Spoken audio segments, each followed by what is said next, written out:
We're at the Greenbank Farm, and this is a rain garden that was a joint venture between Greenbank Farm and the Conservation District.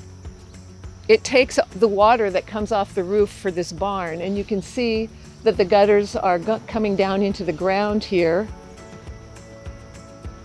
I was new to Whidbey Island when I first came here, and so this was my first hands-on experience where I actually got my hands dirty. And now I come back several years later to see how this garden is doing, and I see lots of weeds, but they're not necessarily bad weeds.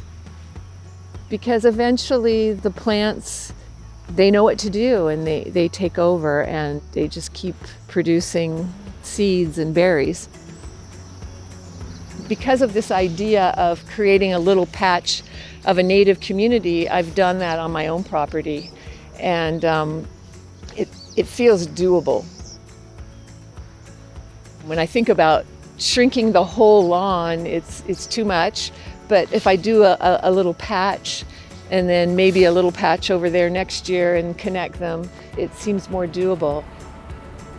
That interests me because it creates habitat for insects and birds.